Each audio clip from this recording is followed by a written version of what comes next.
예, 오늘 말씀은 사무엘상 10장 6절입니다.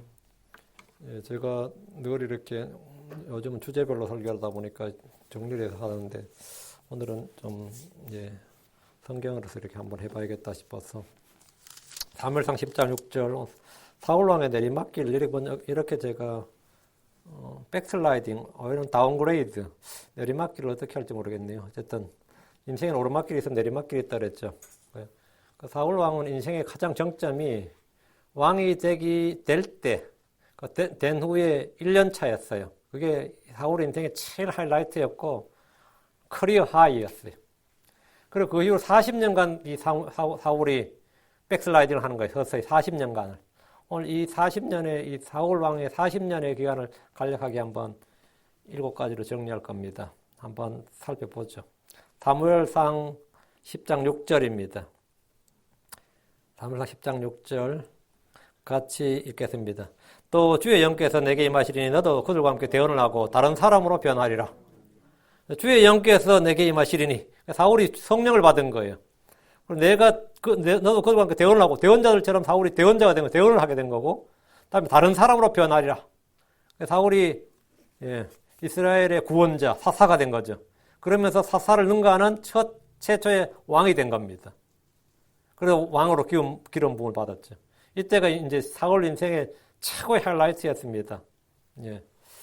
잠깐 기도하십시다. 위대하시고 거룩하신 주 하나님 감사합니다. 하나님께서 저희를 구원하셔서 저희가 정말 죄에서부터 참으로 이 타락으로부터 모든 불법으로부터 구속을 받았습니다.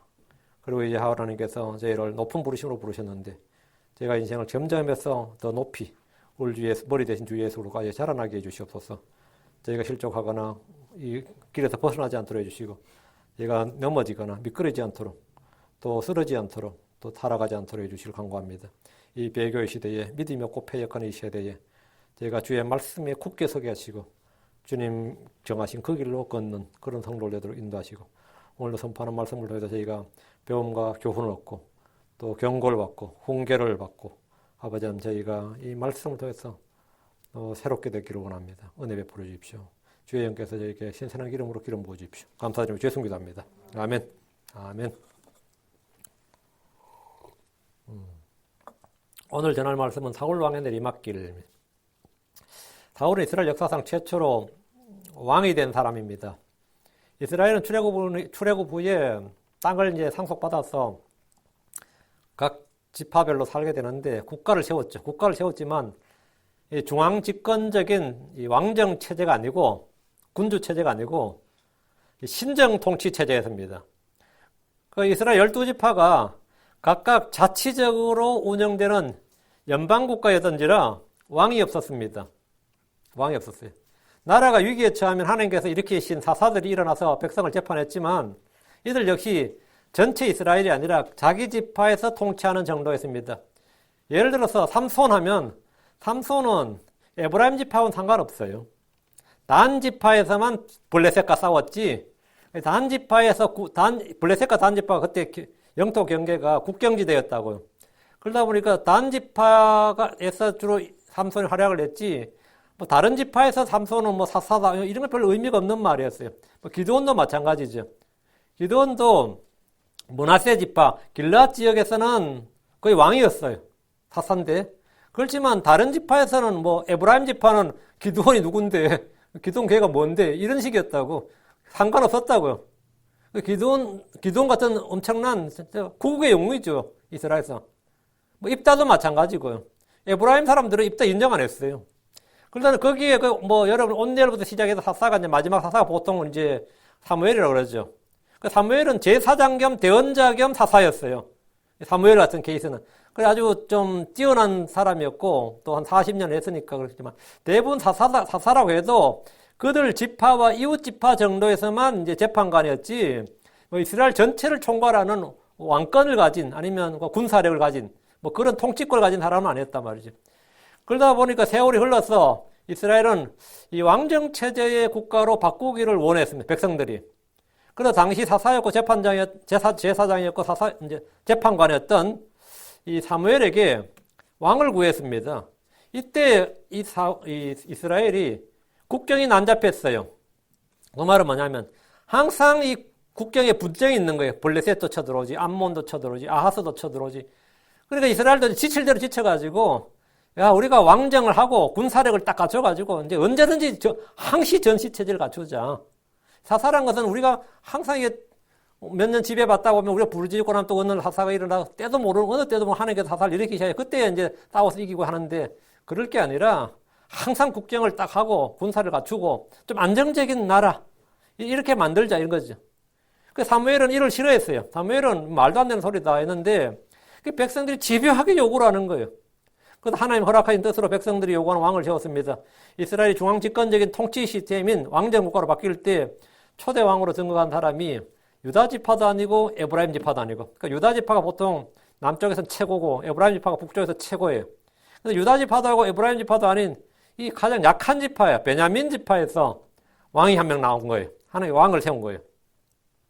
사무엘상 9장 1절에 보면 사울의 집안에 대해서 나옵니다. 사무엘상 9장 1절에 이제 기스라는 이름의 베냐민 사람이 있었네. 그는 아비엘의 아들이요 수롤의 손자요 베그라스의 증손이요 아비야의 사제손으로 베냐민 족속에 능력 있고 강력한 자더라. 그 이제 베냐민 지파에서 어쨌든 이 사울의 아버지가 기스인데 기스는 강력한 자였다 이 말이에요. 능력 있고 강력한 자였다. 그러니까 사울은 베냐민 지파에서 나름 명문 집안, 그 혈통이 좋고 명문 집안에 속했다 이 말이죠. 명문가의 힘 있는 집안의 사람이었습니다. 성경은 사울의 외모에 대해서 이렇게 말합니다. 9장 2절. 그에게 사울이라는 이름의 아들이 있었는데, 기스가 아버지예요. 사울이라는 아들이 있었는데, 그는 준수한 젊은이로 잘생겼더라. 이스라엘 자손 가운데 그보다 더 잘생긴 자가 없었고, 또 그는 백성 중에 어떤 사람보다 자기 어깨로부터 위만큼 키가 더 크더라. 그러니까 미스터 이스라엘이었다는 거죠. 사울이 제일 잘생긴 남자. 이스라엘 전체에서 인물 뽑으면 최고 인물이었다는 거죠. 그것도 키도 엄청 크고. 사울에게 가장 큰 장점은 잘생겼다. 다른 사람들보다 키가 컸다는 것이었습니다. 그가 사람들에게 인기를 얻고 왕이 된 가장 큰 이유 중에 하나가 이 돋보이는 외모였다는 점을 보여주고 있습니다. 누구든지 사울 딱 앞에 내세웠을 때는 이 사람이 너희 왕이니라 그러면 인정을 한단 말이죠. 나 같은 사람은 저 사람 왕이라면 에이 이런단 말이지. 단지 뭐 안 돼. 에이 뭐 이건 이 외모가 참 첫인상이 중요한데 이 사울은 백성들에게 호감을 주는 그런 얼굴이었어요. 그리고 키도 컸고 인물도 좋았고. 그 성경 시작이 벌써 이 사울의 출현 시작이 외모로부터 시작하죠. 인물 좋네 말이에요. 그건 호감형의 사람이었다고요. 사울은 잃어버린 아버지의 낙을 찾다가 사무엘을 찾아 만나게 되었습니다. 주께서 사무엘의 귀에 말씀하셨어요. 사무엘상 9장 16절에 내일 이맘때에 내가 베냐민 땅에서 한 사람을 내게 보내리니 너는 그에게 기름을 부어 내 백성 이스라엘의 대장으로 삼으라. 그가 내 백성을 블레셋 사람들의 손에서 구원하리니. 이게 뭐죠? 사사예요. 이스라엘에서 이 외적이 침입하면 아니면 압제를 당하면 하나님께서 한 사람을 세우는데 그 한 사람이 사사라고. 근데 주님께서 이 사무엘에게 베냐민 땅에서 사람 하나 보냈을 때 사울이요. 그가 내 백성을 블레셋 사람들의 손에서 구원하리니 내 백성의 부르짖음이 내게 이르러서로 내가 그들을 돌보았느니라 하시느니라. 이 말이 뭐예요? 예. 사울을 사사로 삼겠다 이거예요. 구약에서 사사란 말은 군사 통치자예요. 한마디로 군대 대장이라고. 기드온도 그랬고 입다도 그랬고 삼손도 그랬고 뭐 삼손 혼자서 했지만 이 사울도 바로 이제 그런 사무엘이 세운 저지 심판관이 된 거, 재판관이 된 거죠. 사울은 블레셋과의 전쟁을 위해서 부름받았고 세움을 받았습니다. 이때에도 그는 다른 사사들처럼 이스라엘의 적들을 물리치고 구원하며 전쟁에서 군사들을 지휘할 수 있는 그런 장수로 부름을 받았습니다. 장군으로, 장군으로 부름을 받은 거예요. 이스라엘의 대부분 사사들이 이런 역할을 부여받았습니다. 사무엘은 그에게 기름을 부으며 하나님께서 그를 이스라엘을 다스릴 대장으로 삼았다는 사실을 알려주었습니다. 이때까지도 이 사람 왕이 아니라 사사였습니다. 사무엘상 10장 1절 그때 사무엘이 기름 한 병을 취하여 그의 머리에 붓고 그에게 입을 맞추며 이르되 그것은 주께서 내게 기름을 부어서 자신의 상속 백성을 다스릴 대장으로 삼으셨기 때문이 아니냐. 그러니까 사울은 사사로 부름받은 것이 아니라 왕이 됐다는 거예요. 본래 사사로 부름받았는데 보니까 사사 정도가 아니라 이스라엘 전체 베냐민 지파를 지키라 아니면 단 지파를 지키라가 아니라 이스라엘을 다스릴 대장이라는 거예요. 그러니까 사무엘은 사울에게 이 말 변화를 말해 줬습니다. 그게 이제 사무엘상 10장 6절 7절 또 주의 영께서 내게 임하시리니 내가 이제 기름을 부었어요. 사무엘이 그러나 주의 영이 임한다고. 주의 영이 내게 임하리니 또 너도 그들과 함께 대언을 하고 다른 사람으로 변하리라. 이런 표적들이 내게 임하거든 너는 기회가 생기는 대로 행하라. 하나님께서 너와 함께 하시느니라.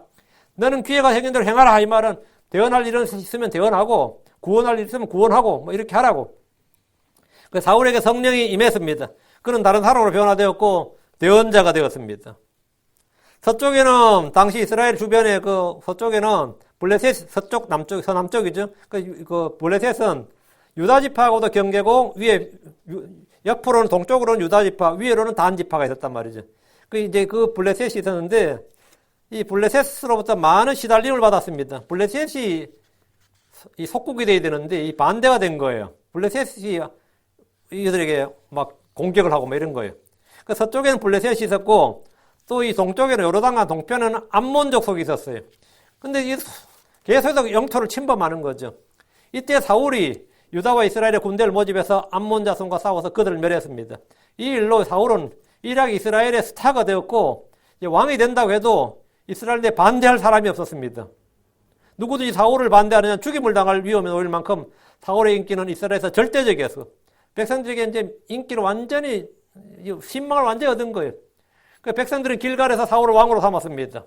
사무엘상 11장 15절에 온 백성이 길갈로 가니라. 거기서 그들이 길갈에서 주 앞에서 사울을 왕으로 삼고 거기서 주 앞에서 화평음물에 희생물 희생시켜 드리며 거기서 사울과 이스라엘의 모든 사람이 크게 기뻐하니라. 여기 보면 그들이 길갈에서 주 앞에서 사울을 왕으로 삼고 나오죠. 그러니까 이스라엘은 암몬 자손의 왕 나하스가 침략했을 때 주 하나님께서 그들의 왕이 있음에도 불구하고 우리를 통치할 왕이 있어야 된다고 부르짖었고 왕을 구했습니다. 거기서 그들이 길갈에서 사울을 왕으로 삼고 이 말에서 사울을 왕으로 삼은 주체가 누구라는 거예요? 백성들임을 밝히고 있습니다. 사무엘 역시 이 점을 분명히 했습니다.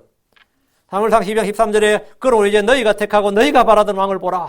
그 하나님이 택하고 하나님이 바라던 왕이 아니고 사울은 너희가 택하고 너희가 바라던 왕이라는 거예요. 그 너희가 택하고 너희가 바라던 왕을 보라. 그 너희가 왕으로 세웠다 이거예요. 보라 주께서 너희를 다스릴 왕을 세우셨느니라. 주님은 너희가 택하고 바라던 왕을 허락하셨다 이거예요. 그래서 왕을 삼으셨어요. 그 사울은 백성들이 택하고 바라던 왕이었습니다. 주께서는 그들을 다스릴 왕으로 그들이 원하던 왕을 그냥 그들 위해 세우셨습니다. 왕이 된 후에 사울은 본격적인 시험대에 올랐습니다. 그는 신실하게 주를 따르면 그의 집과 왕권이 굳건하게 되고 형통하게 됩니다. 주가 그분의 명령을 버리면 그도 버림받게 되고 멸망하게 됩니다. 우리는 이미 역사를 통해서 사울 왕의 행적과 결말을 잘 압니다. 그와 그의 집은 망했습니다. 왜 그런 겁니까? 자, 사울이 성령을 받고 이스라엘의 구국의 영웅이 되고 이스라엘의 절대적 지지를 받아서 왕이 된 사람인데 왜 사울 왕이 인생의 말로가 크게 비참했느냐 이거예요. 첫째, 인내심의 부족이었습니다. 첫째가 인내심의 부족이에요. 사울이 왕이 되었을 때 이스라엘은 국방과 안보의 위협이 있었습니다. 그가 왕이 된 첫째 해에 블레셋의 대규모 침략이 있었습니다. 자, 사무엘상 13장 5절. 블레셋 사람들이 이스라엘과 싸우려고 함께 모이는데 병거가 3만 되어 기병이 6천 명이요 백성이 해변의 모래같이 많았더라. 그들이 올라와 베다아웬에서 동쪽으로 믹마스의 진을 침해. 블레셋이 그냥 싸우는 정도가 아니라 이 전면제를 벌인 거예요. 국가의 명운을 걸고 전쟁을 벌인 거라고요. 이 정도면 뭐 엄청난 거죠. 문제는 사울 왕에게 이들을 막을 군대가 아직 조직되지 않았습니다. 군대를 모집했지만 몇만 명도 안 모였어요. 이게 황당한 거죠. 자기가 왕인데 군대를 모집하면 몇천만 명 모여야 될 거 아니야. 근데 몇만 명도 아니라 몇천 명이 모인 거예요. 백성들은 자기들이 위험에 빠진 걸 알고 굴과 덤불과 바위와 높은 곳과 구덩이에 숨어버렸고 어떤 히브리 사람들은 요르단을 건너가서 갓과 길앗 땅으로 갔고 사울은 아직 사무엘은 아직 길갈에 있었고 백성들은 떨면서 온 백성 그를 떨면서 따랐습니다. 이미 싸우기도 전에 이스라엘은 전을 잃어버렸고 사기는 땅에 떨어졌습니다. 사무엘은 사울 왕에게 이래 동안 기다리라고 했습니다. 그러나 사무엘은 오지 않았습니다. 주의 대언자고 제사장인 사무엘이 와서 주께 번제물을 드리고 주의 힘으로 전쟁을 해야 되는데 주께서 무슨 말씀을 주시고 뭐 이날 어떻게 하라든지 주로 이스라엘이 지금까지 싸울 때는 그렇게 했단 말이죠. 사무엘이 정한 기간에 오지 않자 백성들이 사울을 떠나서 흩어졌습니다. 참 절체절명의 위기죠. 사무엘상 13장 8절. 그가 사무엘이 정해준 시기에 따라 이래 동안을 기다렸으나 사무엘이 길갈로 오지 아니하며 백성이 자기를 지나 자기를 떠나 흩어짐으로. 앞에 적들은 엄청 많은데 백성들은 숨지, 두려워하지, 또 도망치지. 이 지금 뭐 군대가 지금 해산, 지 체계가 안 서는 거예요. 백성들이 흩어지고 있단 말이죠. 사정이 이렇게 되자 사울왕은 기다리지 못하고 자신이 직접 헌물을 내렸습니다. 13장 9절. 사울이 이르되 번제물과 화평은물 이리로 내게로 가져오라 하고 그가 번제물을 드렸더라. 같이 신앙으로 한번 극복해보자 이거지. 응? 그 번제물 드렸어요. 사울은 사람을 보내서 사물이 더 빨리 오도록 재촉하든지 좀 더 기다리든지 언제 오는지 알아보지 않고 이 사정을 알아보고 하루만 더 기다려보자고 하든지 뭐 이렇게 해야 되는데 이 너무나 마음이 다급했고 너무나 겁이 났어요. 그래서 월권을 한 겁니다. 사울왕은 강력한 적들을 앞에 두고 백성들이 흩어지는 위급한 상황에서 코너로 물렸고 어쩔 수 없이 헌물을 드렸을 겁니다. 그가 사무엘이 한 말을 보면 나오죠. 사무엘상 13장 12절. 내가 말하기를 블레셋 사람들이 나를 덮치러 길갈에 내려오겠거늘 내가 죽게 간구하지 못하였다 하고 그런 까닭에 내가 스스로 어쩔 수 없이 번제물을 드렸나이다 하니 여기 나오잖아요. 내가 어쩔 수 없이 나도 난 선택의 여지가 없었다 이거예요. 나도 막바지 코너로 몰렸다 이거예요. 이해가 되죠. 근데 그 앞에 내가 죽게 간구하지 못하였다 하고 그런 까닭에 내가 스스로 어쩔 수 없이 번제물 드렸나이다. 그러니까 번제물 드리면 죽게 기도하겠다 이거였죠. 우리가 이건 사울이 하루만 더 기다렸으면 돼요. 하루만 아니라 뭐 한 반나절만 더 기다려서도 문제 없었는데 그게 아주 보더라인에 있었어요. 인내심 7일을 기다렸는데 옛날에 지금처럼 뭐 차가 있는 것도 아니고 뭐가 있는 거 하니까 날짜 7일 안에 오겠다 그러면 딱 7일 만에 딱 맞춰놓으면 못 오는 거죠. 어떨 때 뭐 8일 걸릴 수도 있고 뭐 빨리 하면 6일 걸릴 수도 있는데 이 막 너무 급하니까 너무 겁나고 적들은 앞에 있지 군사들은 흩어지지 이러니까 사울이 그냥 나도 어쩔 수 없이 스스로 어쩔 수 없이 이렇게 했다고요. 그래서 그 인내가 부족했어요. 그 인내의 부족이란 뭐냐예요. 오래 참음 인내의 부족. 그러니까 믿음의 부족이란 말은 항상 인내의 부족으로 나타납니다. 믿음이란 것은 주와 그분의 말씀을 신뢰함으로 기다리는 거예요. 그러니까 믿음의 핵심은 기다리는 거예요. 내가 주를 먼저 기다렸나이다. 근데 이 기다리질 못한다. 믿음이 없다는 말은 뭐냐면 기다리질 못해요. 사울이 인내심이 부족했던 것은 성격이나 기질의 문제가 아닙니다. 현실에 닥친 두려움이 너무나 급했어요. 크기도 컸지만 너무나 위급했다고 지금. 적들이 지금 나를 덮치려 하고 있단 말이에요. 근데 성경은 뭐라 하냐면 오직 인내를 완전히 이루라. 이것은 너희가 완전하고 완벽하며 아무것도 부족함이 없게 하려 함이니라. 오직 인내를 완전히 이루라. 인내를 완전히 이루라. 인내란 게 뭐냐 이거죠. 주의 말씀이 성취될 때까지 기다리는 겁니다. 내 사정이 어떠하든지 내 기분이 어떠든지 내 감정이 어떠든지 지금 처지가 어떠하든지 주의 말씀은 그대로 이루어진다 이거예요. 근데 인내를 완전히 이루라는데 인내를 어떻게 이루냐고. 나도 인내를 이루고 싶어. 근데 내가 인내를 어떻게 이루냐고요. 인내를 이루는 방법이 성경에 나옵니다. 그게 뭐예요? 로마서 5장 3절. 그래야 할 뿐 아니라 우리가 환난도 기뻐하나니 환난은 인내를, 인내는 체험을, 체험은 소망을 낳는 우리가 아노라. 환난이 인내를 낳는다고요. 근데 사울 왕은 환난을 겪어본 적이 없어요. 환난을 겪어본 적이 없어서 사울 자기 집안이 부자 집안에 태어나가지고 명망가의 집안에 태어나서 잘 먹고 잘 살다가 인물 좋지, 인기 좋지. 그러다 어느 날 기름 부음 받아 왕이 된 사람이에요. 근데 첫 번째 판에서는 사무엘과 같이 하면서 대성을 얻어서 완전 민족적 영웅이 되는데 이 왕이 된 다음에 전쟁할 때 이제 온전히 자기 책임인 것 같은 거예요. 자기가 이제 이 전쟁을 책임져야 되는 것 같고 자기 그런 능력이 없어. 이런 걸 해본 적이 없는 사람이라고. 육사 나온 것도 아니고 자기가 뭐 장교 훈련 받은 것도 아니고 인생에서 그걸 타고 밑바닥보다 산 사람도 아니고 성경 인내는 환난은 인내를 낳는다. 그 사람이 인내심이 없는 건 당연한 거죠. 그럼 어릴 때도 환난을 겪어본 적이 없다 이거예요. 성경은 믿음의 단련이 인내를 이룬다고 합니다. 믿음의 단련이. 야고보서 1장 3절에 너희 믿음의 단련이 인내를 이룬 줄 너희가 아느니라. 믿음의 단련이 뭐라고요? 인내를 이룬다. 믿음의 단련이.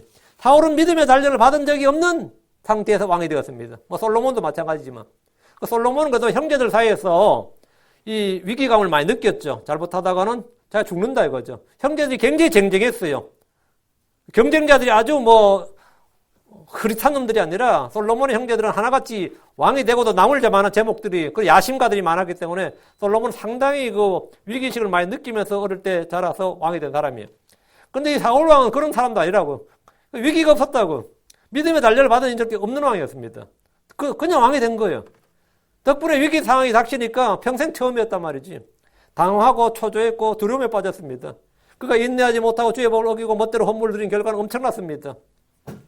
사무엘상 13장 13, 14절. 사무엘이 사울에게 이르되 왕이 어리석게 행하였나이다. 왕의 하나님께서 왕에게 명령하신 그의 명령을 지키지 아니하였나이다. 이제 주께서 이스라엘을 위해 왕의 왕국을 영원히 세우려 하셨으나 이제 왕의 왕국이 지속되지 못하리이다. 주께서 왕에게 명령하신 바를 왕이 지키지 아니하였으므로 주께서 자신의 마음에 맞는 사람을 구하시고 주께서 그에게 명령하사 자신의 백성의 대장이 되게 하셨나이다. 이 뭔 말이에요? 왕이 된 지 얼마 되지도 않는데 you are fire를 드는 거예요. 이거 완전 확 나간 거지. 내 왕이 된 지 이제 기름 부음 받고 한 지 얼마 되지도 않았는데 주님께서 you are fire를 하는 거예요. 그럼 왕이 된 후에 곧바로 그의 왕국이 멸망할 것이란 대언자 사무엘의 말을 들었습니다. 그 주의 말씀이었어요. 이때 기분이 어떨 것 같아요? 더럽지. 더러운 정도 아니면 미치죠. 하루만 더 참았으면 간단했던 문제였습니다. 근데 그 잠시에 이 하나님의 그 위기 상황에서 하나님의 법을 지키고자 하는, 하나님의 명령을 지키고자 하는 그 참고 견디는 것, 그걸 못했어요. 이게 이제 시작이었어요. 이게 시작이었어요. 둘째, 자기 뜻대로 행함. 주께서 사무엘을 통해서 사울에게 한 가지 명령을 내렸습니다. 이제 사무엘상 15장 3절. 그럼 이제 이거는 뭐냐? 회복의 기회예요. 주님께서 You are fired 했단 말이죠. 그럼 사울은 뭐 해야 되겠어요? 죄를 자백하고 회개하고 이제부터는 내가 주의 뜻을 행하겠나이다. 뭐 이래야 되죠. 그럼 거기에 대해서 주님께서 그 사람에게 이 recover, restore, restoration, 이 회복의 기회를 주신 거예요. 그러니까 주께서 사무엘을 통해서 사울에게 한 가지 명령을 내리셨는데 그것은 바로 아말렉을 치라 했어요. 사무엘상 15장 3절. 지금 가서 아말렉을 쳐서 그들이 가진 모든 것을 진멸하고 남기지 말며 남자와 여자와 어린아기와 젖먹이와 소와 양과 낙타와 나귀를 죽이라. 이게 주의 명령입니다. 주의 명령이에요. 주께서 이렇게 하라고 명령을 내렸는데 사무엘은 사울 왕에게 그런 적이 이제 왕은 주의 말씀들의 음성에 귀를 기울이소서라며 엄중하게 주의 명령을 전했습니다. 그러나 사울 왕은 주의 명령대로 순종하는 대신에 자기 뜻대로 행했습니다. 사무엘상 15장 8절 9절. 아말렉 족속의 왕 아각을 산채로 사로잡으며 칼날로 그 온 백성을 진멸하니라. 그러나 사울과 백성이 아각과 또 양과 소와 살찐 것 중에 가장 좋은 것, 어린 양과 모든 좋은 것을 남기고 그것들을 진멸하려 하지 아니하며, 그것들을 진멸하려 하지 아니하며 하고 싶어 하지 않았다 이거죠. 의사가 없었다 이거죠. 다만 나쁘고 가치 없는 것만 다 진멸하니라. 그러니까 경제적 가치가 없는 거, 돈 안 되는 것들만 죽였다고요. 주님께서 뭐랬어요? 분명히 죽이라 이렇게 명령했는데 진멸하려 하지 아니했다. 그러니까 사울은 주의 명령에 순종하는 대신에 자기 뜻대로 행했습니다. 주께서는 즉시 말씀하셨습니다. 사무엘상 15장 10절 11절. 그때 주의 말씀이 사무엘에게만이라. 이르시되 내가 사울을 왕으로 삼은 것으로 인해 슬퍼하노니 그가 나를 따르는 것에서 돌이켜 내 명령을 수행하지 아니하였느니라 하시니라. 그가 나를 따르는 것에 돌이켜 내 명령을 수행하지 아니하였느니라. 첫 번째는 인내심이 부족했던 게 문제였고, 이번엔 뭐라고요? 주의 명령을 고의적으로 지금 어기고 있다는 거죠. 나를 따르는 것에 돌이켜 내 명령을 수행하지 않았다요. 하나님은 사울이 나를 따르는 것에서 돌이켜 내 명령을 수행하지 아니했다고 하셨습니다. 사울은 자신이 불순종했다고는 꿈에도 생각하지 않았고 인정하지 않았습니다. 그는 사무엘에게 15장 13절 내가 주의 명령을 수행하였나이다 이랬습니다. 무슨 불순종? 난 주의 명령을 수행했다고. 육신적인 성도들은 자기 뜻대로 행하면서 주의 뜻을 행했다고 주장합니다. 불순종을 순종이라 생각하고 불신을 믿음으로 착각합니다. 그러니까 누가 네 불순종했다. 왜 그렇게 믿음 없느냐 그러면 발칵해요. 무슨 소리? 난 순종했다고. 나 하라는 대로 했다고. 사울의 말을 들어보면 되죠. 사무엘상 15장 15절 사울이 이르되 그들이 그것들을 아말렉 족속에서 끌어왔나이다. 백성이 주 당신이 하나님께 희생물 드리려고 양과 소들 중에서 가장 좋은 것을 남겼으며 나머지는 우리가 진멸하였나이다. 그런 자신이 한 일이 순종이지 어떻게 불순종이냐고. 나 순종했다고 항변을 했어요. 그 사무엘이 지금 사무엘하고 사울이 지금 악유를 하는 거예요. 15장 18절 19절 사무엘이 또 답변하죠. 또 주께서 왕을 보내 이동하게 하여 말씀하시기를 가서 죄 있는 아말렉 족속을 진멸하되 그들이 소멸될 때까지 그들과 싸우라 하셨나이다. 그런데 어찌하여 왕이 주의 음성에 순종하지 아니하고 노략물에만 날아가 주의 눈앞에서 악한 일을 행하였나이까. 그래서 이 사무엘이 이 사울에게 죄를 책망하는 거예요. 이 불순종했다고. 그의 불순종을 다시 지적하자 그는 다시 한번 자신은 불순종하지 않았다고 순종했다고 빡빡 우겼어요. 그게 이제 20절, 21절, 15장, 20절, 21절. 참으로 나는 주의 음성에 순종하여 주께서 나를 보내신 길로 가서 아말렉 왕 아갈 끌어왔고 아말렉 족속을 진멸하였으나 다만 백성이 길갈에서 주 당신 하나님께 희생물 드리고 노략물 중에서 양과 소와 또 마땅히 진멸을 지키려 것들 위해서 가장 좋은 것을 취하였나이다. 나는 순종했고 백성이 안 했다고. 나는 순종했다고. 이렇게 사울은 절대로 자신의 잘못을 인정 안 해요. 인정할 수도 없고. 그러니까 이게 뭐냐? 그럼 이거 양들 손은 뭐냐? 그러니까, 그거는 다만 백성이 길갈에서 희생물 드리려고 남겨놓은 거고, 난 순종했다고. 그러니까 사울은 자신의 불순종한 것이 아니다. 자신이 불순종한 것이 아니라 주장을 나름 빡빡 우긴 거예요. 논리정연하게, 나름 논리 있게 펼쳤습니다. 그런 자기 뜻대로 진멸해야 할 것들 중에 살려둘 건 살려둘고 노략물을 취했습니다. 거기에는 주께 희생물 드리려고 좋은 것들을 남겨두었다는 선의를 강조했어요.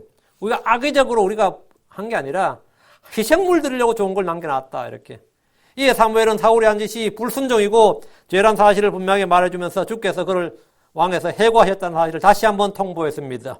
15장 23절 거역하는 것은 마술제 같고 완고한 것은 불법과 우상숭배 같나이다. 왕이 주의 말씀을 버렸으므로 그분께서도 왕을 버려 왕이 되지 못하게 하셨나이다 하더라.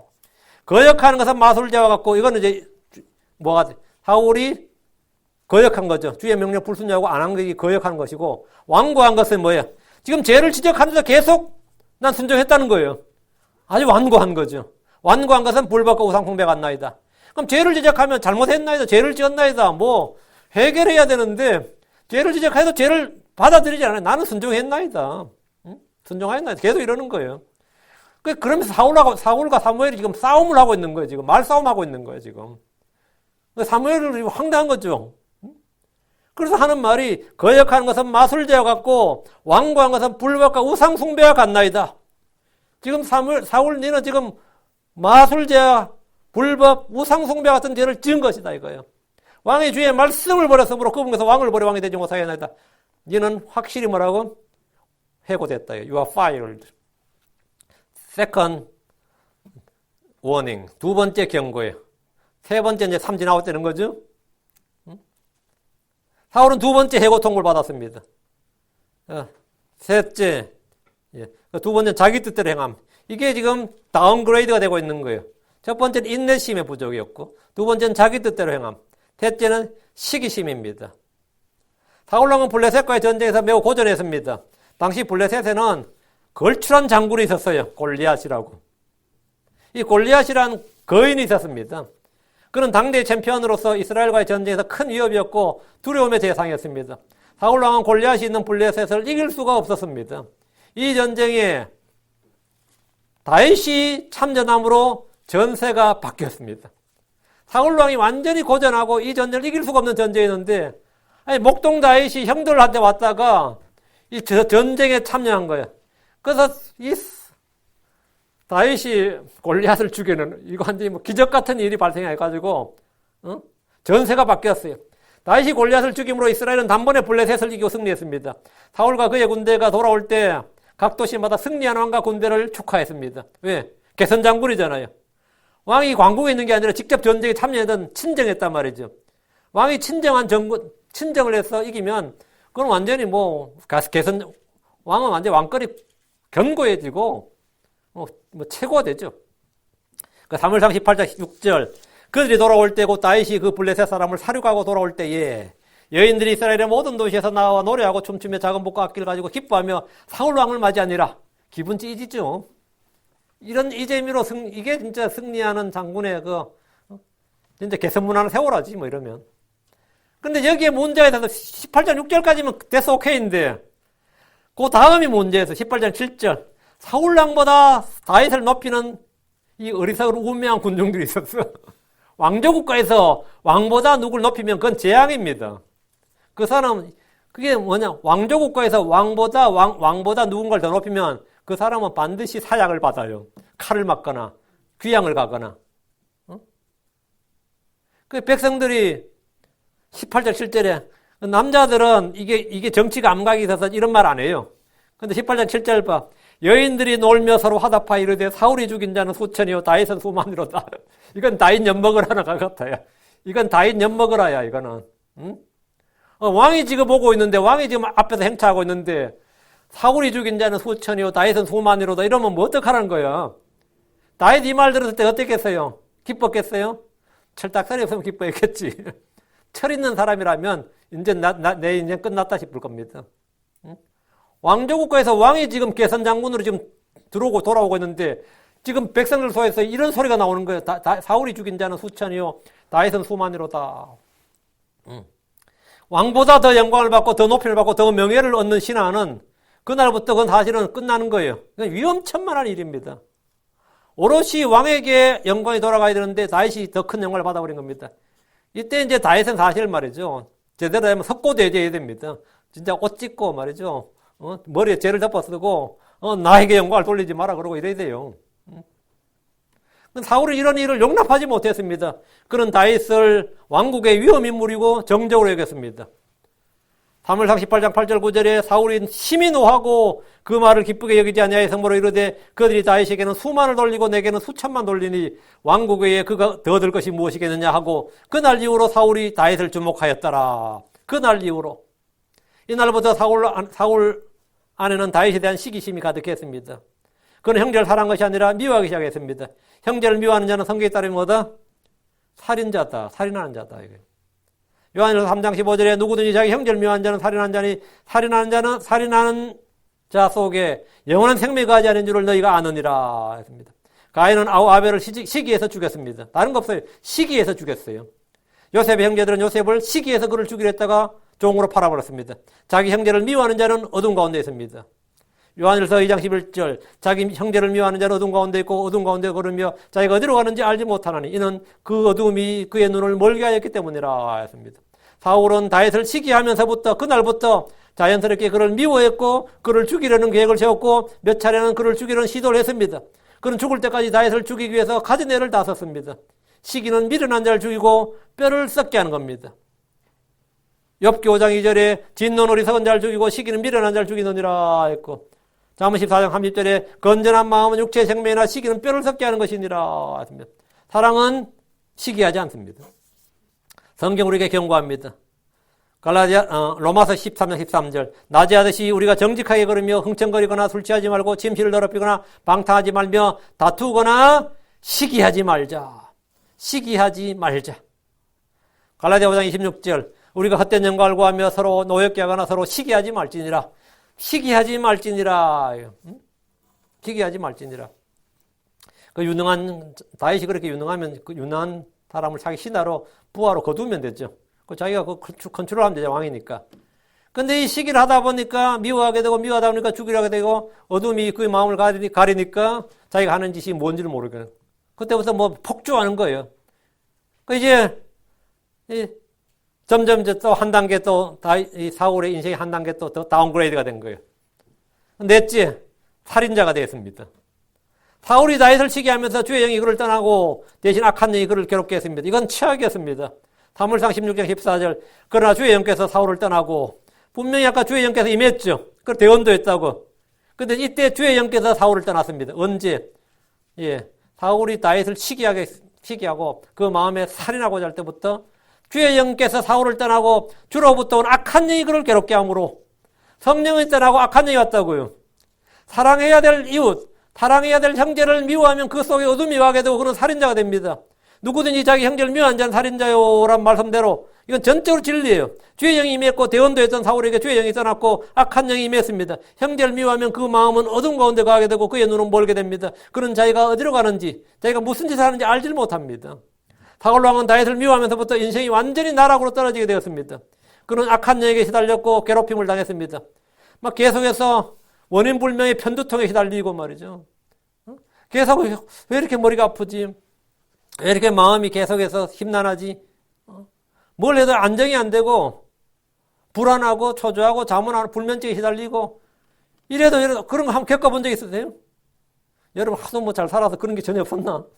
그런 거 되게 많았는데 이거 완전 진짜 괴로움이 말을 못 하는데 내가 표현을 못 하겠네 이거. 나는 험난한 삶을 살았어요. 저는 험난한 삶을 살았어요. 진짜 이거 난 너무 잘 이해돼요. 사무엘상 18장 10절 11절 그 다음날 하나님으로부터 온 악한 영이 사울에게 임하며 그가 그 집의 한가운데서 대언을 하더라. 다윗이 다른 때와 같이 손으로 화풀을 켜더라. 사울의 손에 창이 있었으므로 이 구절은 매우 놀라운 사실을 몇 가지 알려줍니다. 악한 영이 마귀가 아닌 하나님으로부터 왔다는 사실이에요. 이게 말이 좀 이상하죠. 성경 읽다가 안 그래요? 악한 영이 마귀로부터 왔다 그러면 자연스러운데 악한 영이 좀 누구? 하나님으로부터 온 악한 영이 이래 돼 있잖아요. 그러니까 악한 영이 하나님으로부터 왔다는 사실이 지금 기록돼 있고 악한 영이 임한 사울은 뭘 했다? 발광을 했다가 아니고 헛소리를 했다 아니고 뭐예요? 대언을 했다는 거예요. 악한 영이 임해도 뭐 한다? 주의 영이 임해도 대언하는데 사울은 주의 영이 임했을 때 대언했고 악한 영이 임했을 때도 대언을 했어요. 교회 안에 악한 영이 임한 사람들 중에 점쟁이, 점술가, 예언가들이 많다는 것은 전혀 이상한 일이 아닙니다. 그 예언의 영을 받았다는 목사들, 뭐 예언의 영을 받았다는 권사님, 집사님, 뭐 장로님들 교회 내에 있는데 악한 영이 임하면 대언해요. 전혀 이상한 일 아니에요. 사울은 이에 그치지 않았습니다. 자, 사무엘상 18장 11절 사울이 그 창을 던졌으니 이는 그가 말하기를 내가 창으로 다윗을 쳐서 벽에 박으리라 하였기 때문이더라. 다윗이 그의 앞에서 2번 패했더라. 하프 켜다가 완전히 뭐 깜놀하는 거죠. 하프를 켜고 있는데 자기한테 사울이 창을 던지는 거예요. 사울 왕은 자기를 위해 하프를 켜는 다윗을 죽이기 위해서 그에게 창을 던졌습니다. 비록 살인을 성공하지 못해 살인 미수에 그쳤지만 그는 분명히 살인자가 되어버렸습니다. 이미 그건 살인자가 된 거예요. 사울은 계속해서 다윗을 죽이기 위해서 꾀를 냈습니다. 사무엘상 18장 25절 사울이 이르되 너희는 다윗에게 이같이 말하기를 왕이 아무런 지창금도 원치 아니하고 다만 왕의 원수들을 보복하게 하여 블레셋 사람들의 포피 100개를 원하신다 하라 하니라. 그러나 사울은 블레셋 사람들의 손으로 다윗을 쓰러뜨리려고 생각했더라. 그 사울이 또 꾀를 낸 게 뭐 이번엔 자기가 직접 안 죽이고 자기 딸을 주겠다 이거야. 부마로 삼겠다 이거야. 왕이 자기 사위로 삼겠다 이거예요. 다윗은 좋아했죠. 졸지에 내가 왕의 사위가 되는 거 아니에요. 근데 지창금 같은 필요 없고 블레셋 사람 100명 잡아오라는 거예요. 그 말은 뭐야? 블레셋 사람 잡으러 갔다가 블레셋 사람 죽어라 이 말이에요. 사울은 직접 자기 손으로 이 다윗을 죽이는 대신에 적의 손으로 다윗을 죽이려는 내 손에 피 안 묻히고 남의 손에 피를 묻혀서 죽인다. 이걸 뭐라 그러죠? 차도살인이라 그래요.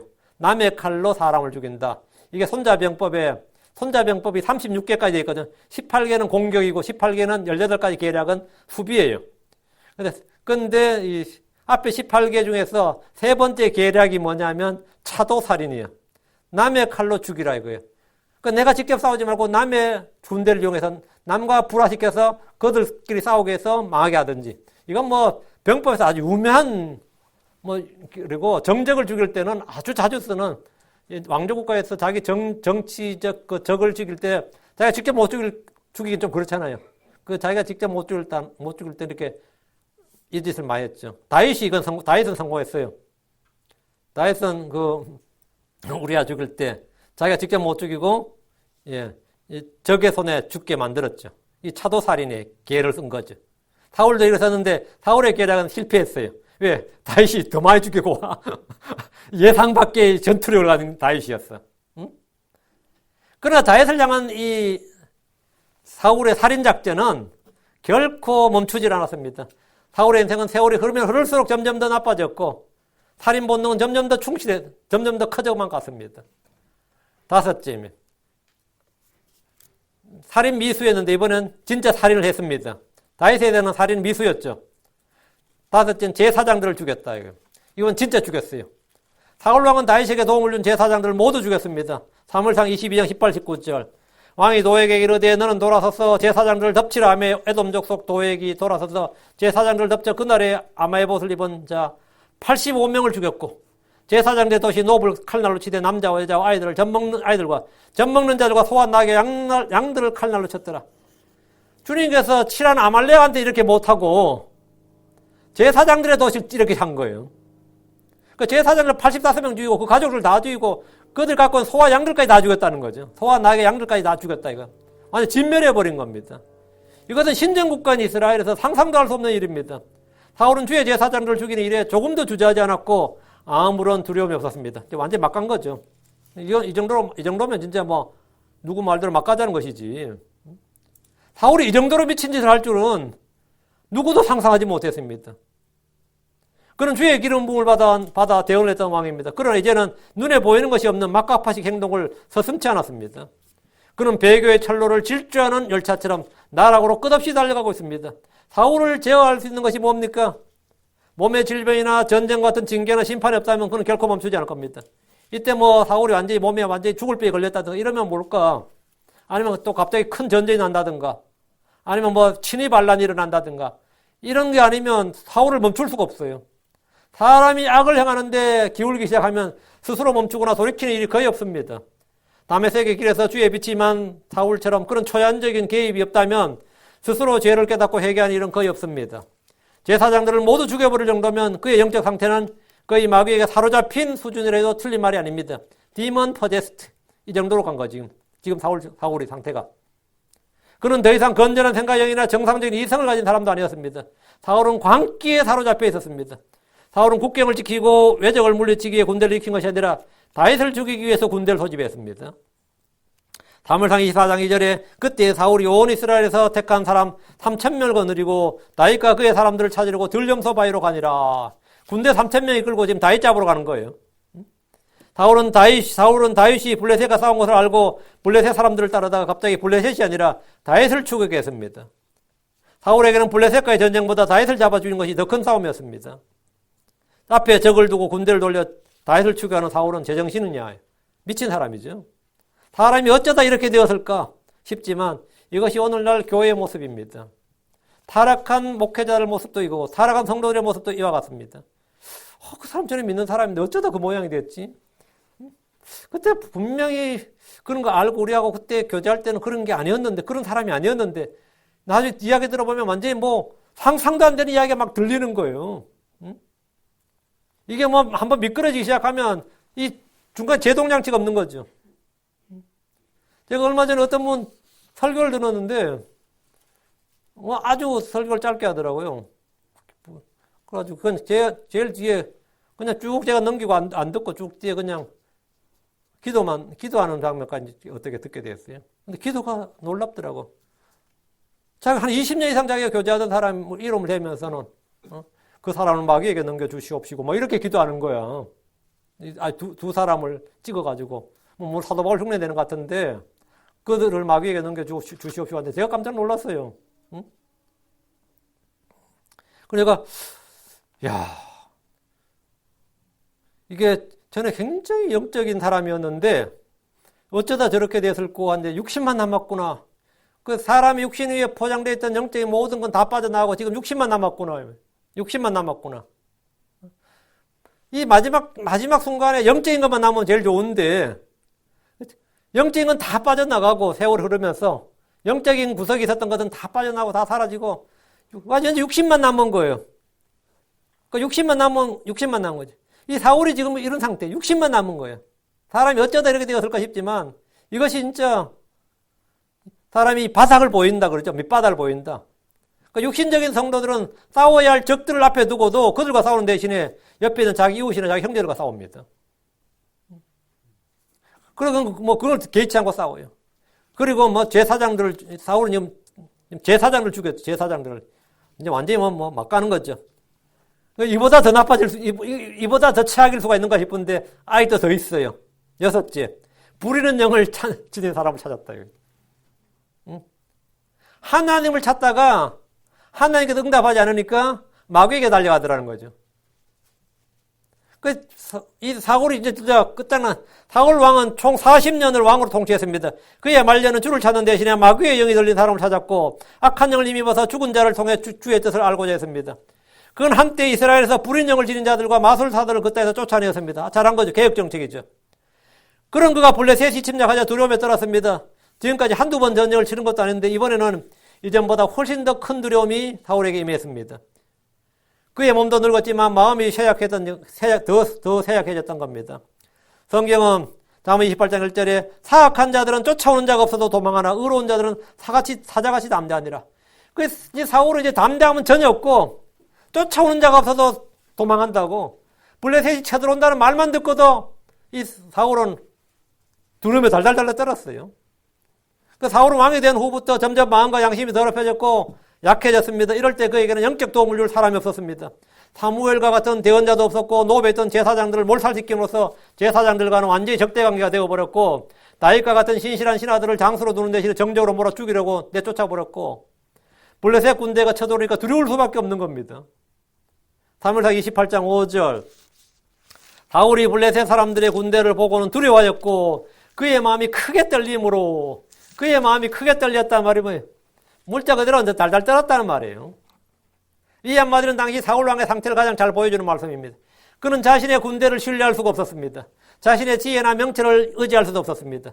보통 이런 때에는 주를 부르고 주의 도움을 신뢰해야 되는데 그것이 잘 되질 않았습니다. 사무엘상 28장 6절 사울이 주께 여쭈었으나 주께서 꿈으로도 우림으로도 대언자로도 그에게 대답하지 아니하시리나. 이게 뭔 일이에요? 사울은 주께 구해서 안 구했어요? 구했어요.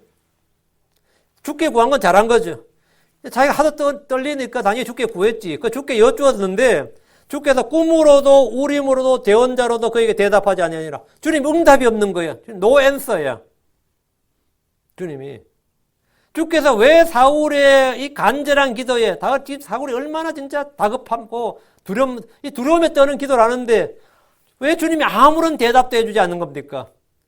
사울이 일찍이 주께 여쭈어서나 대답을 얻지 못한 경험이 있었습니다. 사무엘상 14장 37절 한 8절 사울이 하나님의 조언을 구하되 내가 블레셋 사람들 쫓아내려가리까 주께서 그들 이스라엘 손에 넘겨주시겠나이까 하였으나 그분께서 그날에 그에게 대답하지 아니하심으로 주님이 전에도 이런 적이 있었다면 대답을 안 했다고.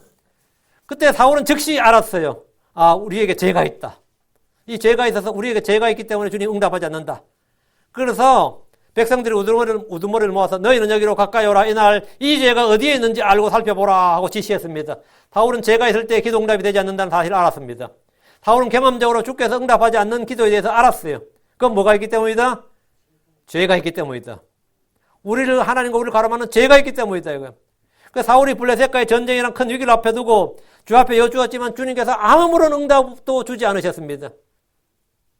이건 기도의 원칙에 관한 거예요. 주님께서 응답하지 않는 기도. 주님은 사람이 마음속으로 불법에 관심을 두면 그의 기도를 듣지 않습니다. 시편 66편 18절에 내가 마음속으로 불법에 관심을 두면 주께서 내 말을 듣지 아니하시리이다. 이것은 생각의 중요성을 보여줍니다. 기도는 말보다 바른 생각, 순수한 생각이 더 중요하다는 점을 알려주는 말씀입니다. 사람들은 말을 많이 해야 하는 줄로 생각하고 오랜 시간 기도하면서 많은 말을 쏟아냅니다. 중언부언하기도 하고 헛된 반복을 하기도 합니다. 이는 성경의 기도가 아니라 이 교도들의 기도 방법입니다. 내가 마음속으로 불법에 관심을 두면 주님께서 뭐라고요? 내 말 듣지 않는다. 사울은 불법에 관심을 뒀습니다. 불법에 관심을 뒀어요. 사울왕은 계속해서 불법에 관심을 뒀고 제사장들을 죽였고 다윗을 죽이려는 일에 관심을 두었기 때문입니다. 하나님은 자기 길을 돌려 율법을 듣지 않으면 그의 기도는 가지한 것이 됩니다. 사무엘 28장 9절에 사람이 자기 길을 돌려 율법을 듣지 않으면 그의 기도조차 가지한 것이 되리로다. 사울왕은 주의 명령에 순종하기를 거부했고 그분의 명령에서 돌이켰습니다. 그래서 그의 기도에 주님은 아무런 응답을 주지 않으셨던 겁니다. 됐지? 하나님은 사람들의 손에 피가 가득할 때 그의 기도를 듣지 않습니다. 너희가 이사 1장 15절 너희가 너희 손을 앞으로 펼칠 때에 내가 내 눈을 너희에게 숨기겠으며 참으로 너희가 많이 기도할지라도 내가 듣지 아니하리니 너희 손에는 피가 가득하니라. 무지한 피를 흘린 거죠. 사울은 무지한 제사장들을 많이 죽였습니다. 지금도 다윗을 죽일 수고를 계속했고요. 그는 회개하지 않았습니다. 마음을 고치지 않았어요. 그러면서 급할 때는 주를 찾았고 주의 도우심을 구했습니다. 당연히 주님은 그에게 응답하지 않으셨습니다.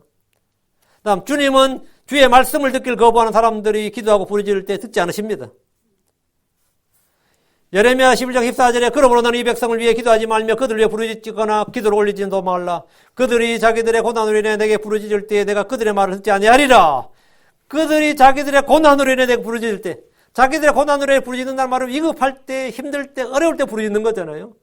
정말 속이 타서 부르짖는 거라고 지금. 내가 지금 위험할 때 막 하나님께 부르짖는데 그들이 자기들의 고난으로 인해 내게 부르짖을 때 내가 그들의 말을 듣지 아니하라. 그 정답 안 한다고요. 왜? 그들이 주의 말씀을 듣기를 거부했기 때문이에요. 주의 말씀을 거역한 후에 금식하고 부르짖고 헌물드린 것은 아무 소용이 없습니다.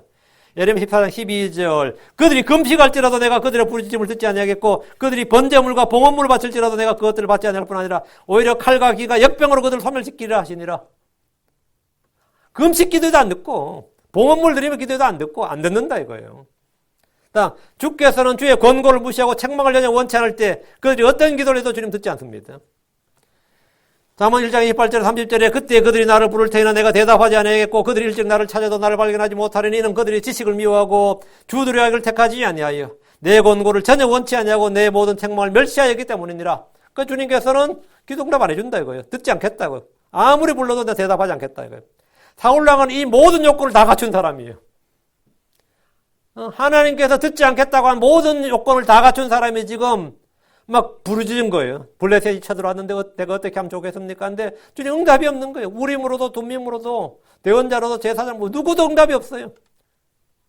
그가 부르짖어 기도했지만 주께서 아무런 대답도 하지 않으신 이유입니다. 그러면 전에 경험 있잖아요. 뭐 죄가 있기 때문이다.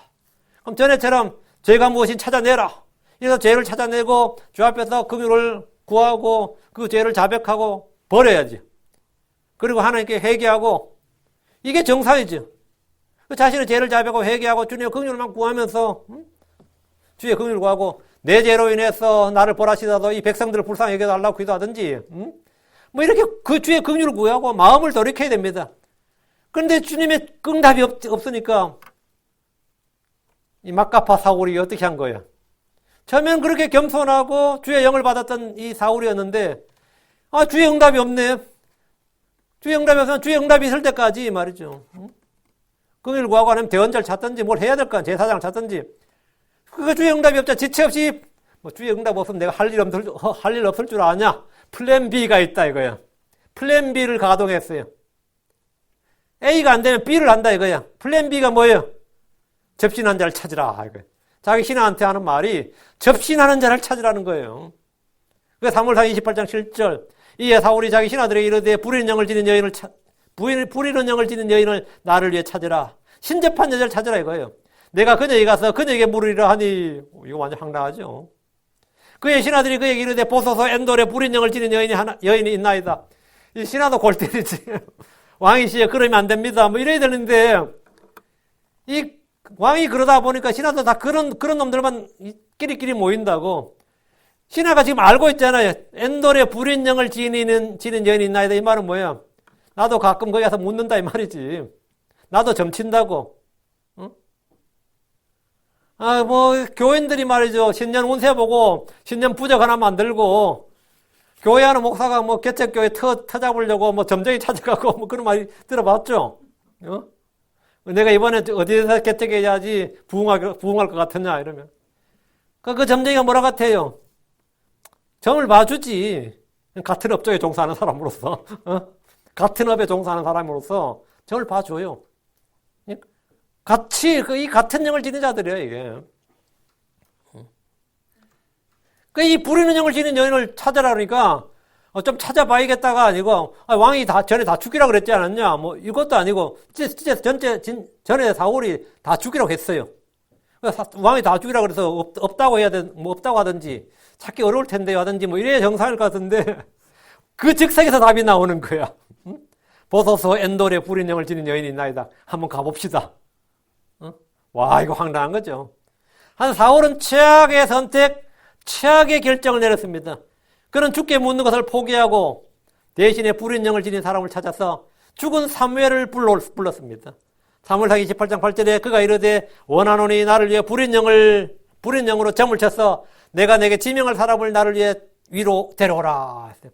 영적 매개체를 통해서 죽은 자를 부르는 것, 마귀를 부르는 것은 성도가 해야 될 일이 아닙니다. 그러면서 사울왕은 두렵고 급한 마음에 이런 짓을 했습니다. 야, 참 최악이죠. 이거보다 더 나갈 수가 있는가 싶지. 이제 7째, 사울의 마지막 선택입니다. 자살이었습니다. 사울은 전쟁에서 패했고 그는 활에 맞아 큰 부상을 당했습니다. 그의 마지막 선택은 자살이었습니다. 그는 자기 병기 드는 자에게 자기를 죽여달라고 부탁했지만 병기 드는 자가 차마 왕을 죽이려 하지 않자 칼을 쥐어서 스스로 그 칼 위에 쓰러졌습니다. 그런데 여러분도 알다시피 칼을 이래 잡고 칼 위에 쓰러지면 금방 죽어요, 안 죽어요? 금방 안 죽죠. 이 일본 사람들이 할복 문화가 있죠. 사무라이 정신으로서 칼을 탁 쪼가지고 옆으로 틀면서 옆으로 틀어요. 야, 나 그 영화에서 근데 실제로 그런지 몰라. 그게 가능한 일인가? 칼을 자기 찔러가지고 옆으로 내장을 쫙 찢어낸다고. 그래야지 죽는다고.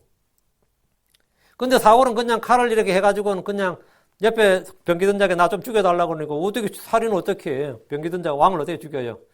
그러니까 말 안 들으니까 사울이 자기 칼을 세워놓고 자기 그에 엎드린 거예요. 그 칼 위에 쓰러진 일이 나오죠. 응? 사무엘상 31장 4절.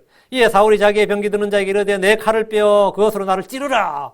이 할례 받지 않는 자들이 와서 나를 찌르고 능욕할까 염려하노라 하였으나 그의 병기 드는 자가 심히 두려워하여 할례하지 아니하므로 사울이 칼을 취해 그 위에 쓰러지매 사울이 칼을 취해 그 위에 쓰러졌으니까 이제 자살한 거죠. 근데 자살 미수였어요.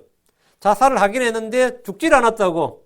그 사울왕은 자기 칼에 쓰러짐으로 자살을 시도했습니다. 그러나 그의 숨은 곧바로 끊어지질 않았습니다. 그럼 얼마나 고통스러워요. 칼에 찔려서 안 죽으면 피는 줄줄 나고 너무 고통스럽지. 예? 단번에 죽어야 되는데 피를 흘리면서 고통 속에 서서히 죽어가는 중이었습니다.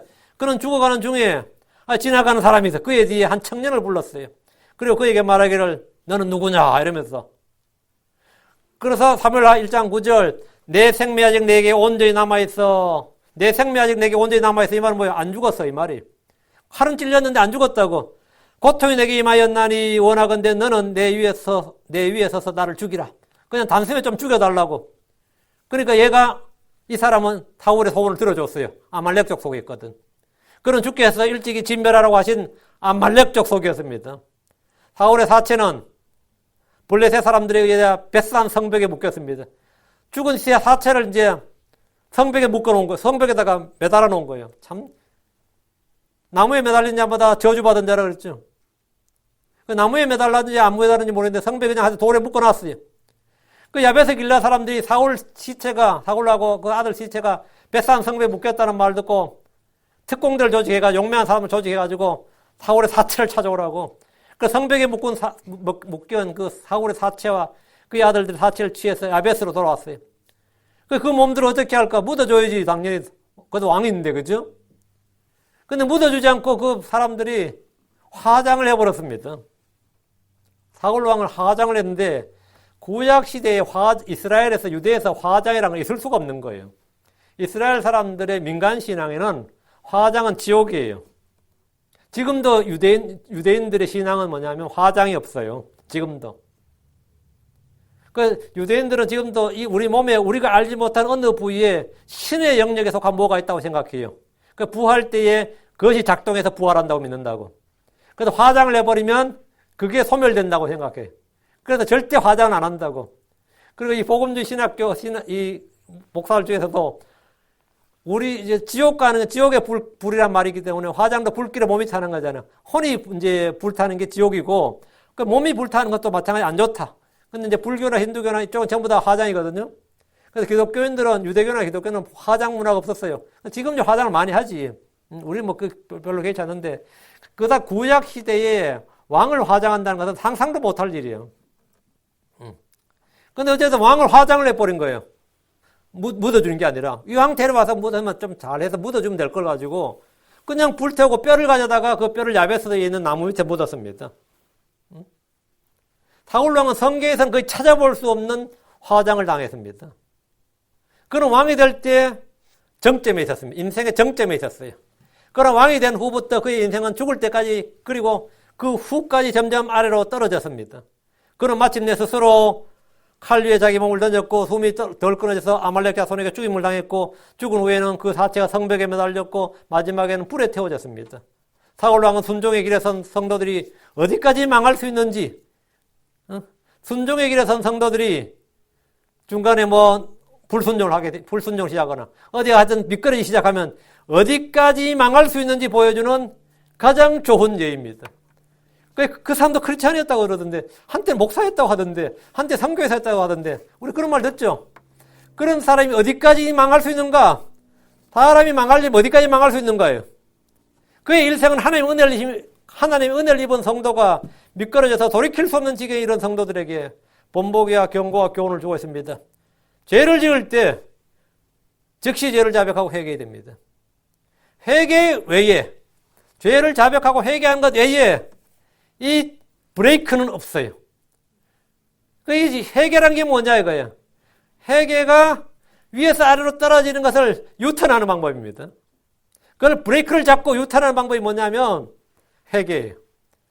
근데 주 앞에 가서 회개하고, 근데 주님 응답이 없어. 그 응답할 때까지 회개를 해야 돼요.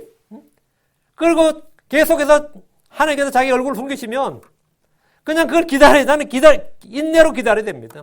주님께서 내게 다시 빛을 비추실 때까지 죄를 자백하고 회개해야 돼요. 그래서 그 관계를 다시 회복해야 된다고. 그렇지 않으면 뭐가 된다? 나는 완전 디몬 포제스가 되는 거예요. 마귀가 사로잡혔어. 뭐 하나님의 종들도 같은 크리스천도 죽일 수 있어요. 그 한국에 뭐 어떤 놈들 그러잖아. 지가 한국 기독교를 제일 핍박한 정치인인데 나는 지금도 주님을 신실히 모시고 있다 했던 이번에 어떤 정치인 그러고 사람이 있었죠. 그 교회 목사님이 그 사람은 우리 교회 10년 전에 뭐 제적됐다 안 나온 사람이라고. 뭐 이제 성급하게 되다 보니까 뭐 촉구를 올리고 별짓 다 하는데 이 사람이 크리스천이 됐다 하더라도 크리스천이 얼마나 교회를 핍박할 수 있는가. 나도 전에 크리스천이었다고. 이러면서 얼마든지 크리스천이 핍박할 수 있는. 높당의 제사장들 다 죽였잖아요. 사울이 완전히 완전 미쳐서 날뛴 게 아니에요. 한번 이 사람이 한번 기울기 시작하고 미끄러기 시작하면 그의 말로는 말을 못하는 겁니다. 이런 사람 여러분 또 한 명 알죠? 솔로몬이 그런 사람이죠. 솔로몬이 마지막에 우상 숭배자가 됐단 말이죠. 우상들의 신전을 만들었던 사람이요. 그럼 신전만 만들고 그냥 마누라들만 가라 그러면 되는 거예요. 자기도 가서 분양을 했어요. 자기도 가서 분양을 드렸다고 우상들에게. 그 솔로몬이 얼마나 그 성령 충만하고 지혜 충만한 대왕이었는지 여러분 너무 잘 알죠. 지혜의 대명사 아니에요. 하나님의 영을 받은 그런 사람이 말년에 살아니까 그 끝이 어땠냐. 인간이 얼마나 타락할 수 있는가. 우리는 어떻게 해야 된다? 최소한 그런 사람이 안 돼야 된다 이거예요. 그런 사람이 안 되는 방법은 뭐냐. 하나님의 말씀에서 내가 돌이키지 말아야 됩니다. 하나님의 말씀에서 내가 돌이키면 당연히 주님께서도 내 기도에서 나와 교제가 끊어지고 돌이킵니다. 나의 기도 아무래도 응답 없어요. 그때 방법은 다른 게 없다. 죄를 자백하고 회개하라. 그리고 다시 주의 말씀으로 돌아가라. 오늘 사골왕의 내리막길 했는데 우리가 사골왕 욕하자고 설교한 게 아니고요. 여기서 우리가 교훈을 받고 경고를 받고 배움을 받고 이렇게 하자 하는 뜻입니다. 기도합시다. 사골왕인들 어디 진짜 나쁜 놈이 나쁜 놈 아니에요. 정말 인물 좋고 명문가의 자제였고 성령 받았고 주의 기름 부음 받았던 그런 왕입니다. 그리고 한때는 구국의 영웅이었고요, 이스라엘에. 그런 사람이 이제 이렇게 됐다 하는 것을 우리가 좀